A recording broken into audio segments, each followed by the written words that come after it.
आज मैं आपको एक ऐसी कहानी बताने वाला हूँ जो लड़कियों की मानसिकता को दर्शाता है और उनकी वो और लड़कियाँ कैसे सोचती हैं वो आपको बताया जाएगा।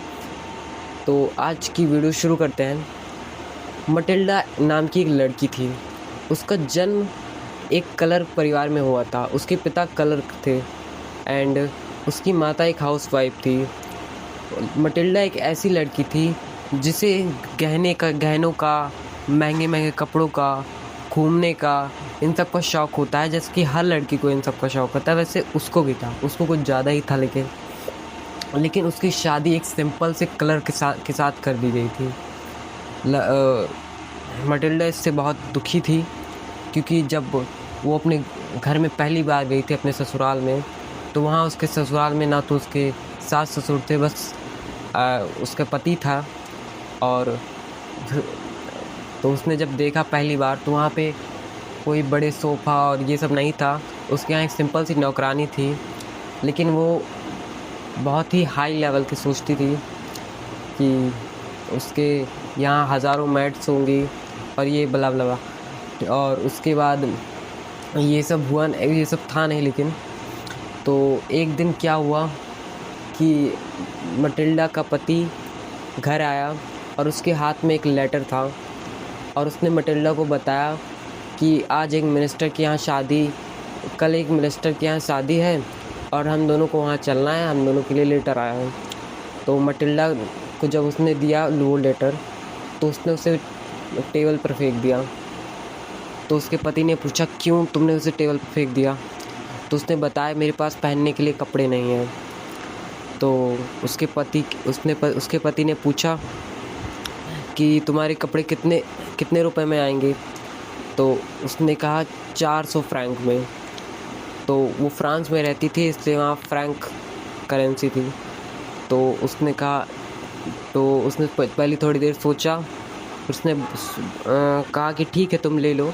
दरअसल उसने 400 फ्रैंक बचा के रखे थे क्योंकि उसे एक गन खरीदनी थी। वो एक माहिर शिकारी बनना चाहता था। तो जब उसने उसे 400 फ्रैंक दिए तो उसने अपने लिए ड्रेस तो ले ली, लेकिन मटिल्डा अभी भी उदास थी।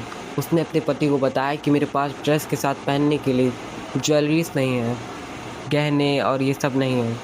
तो उसने बताया, तो उसके पति ने कहा कि तुम फूलों का हार पहन लो। तो उसने कहा कि ये अनप्रोफेशनल लगेगा। तो उसने कहा ठीक है। तो उसने कहा कि तुम्हारी एक फ्रेंड थी फॉरेस्टियर, तुम उससे क्यों नहीं गहने ले लेती? दरअसल फॉरेस्टियर मटिल्डा की फ्रेंड थी जो बहुत ही रिच थी और वो दोनों कॉलेज टाइम से फ्रेंड्स थे। तो मटिल्डा ने कहा ठीक है।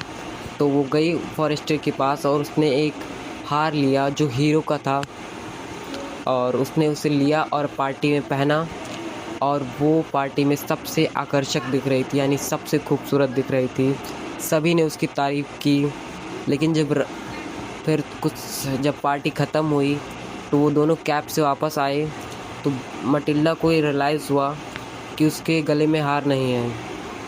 तो मटिल्डा बहुत चिंतित हो गई। तो उसने चारों ओर देखा, कैब में पूछा, पुलिस स्टेशन में एफआईआर की, तो लेकिन हार नहीं मिला।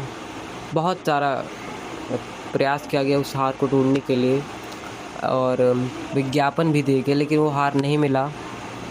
और तब मटिल्डा ने सोचा कि उस हार को कैसे पाया जाए।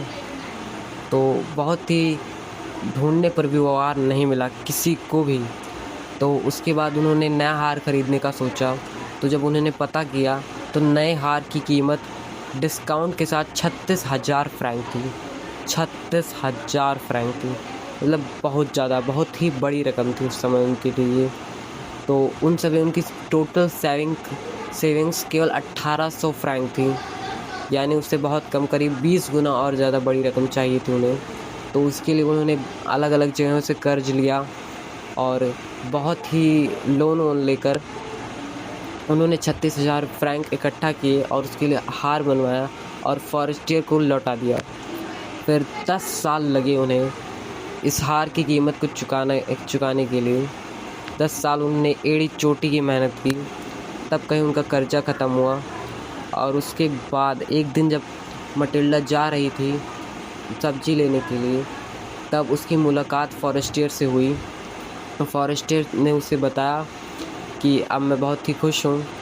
तो मटिल्डा ने भी कहा कि उससे पूरी कहानी बताई कि कैसे कैसे तुम्हारा हार खो गया था।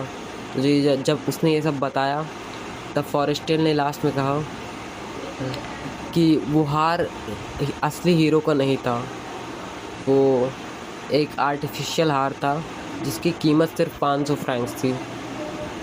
तो यहाँ पे कहानी ख़त्म होती है और ये बताती है कि कैसे एक लड़की की बेवकूफ़ी की वजह से उसकी पूरी ज़िंदगी उस एकदम बेकार हो गई। तो ऐसी मानसिकता नहीं रखनी चाहिए लोगों को, ज़रूरत से ज़्यादा लालच नहीं करना चाहिए और दिखावे से बचना चाहिए। यही थी आज की स्टोरी। जय हिंद, जय भारत।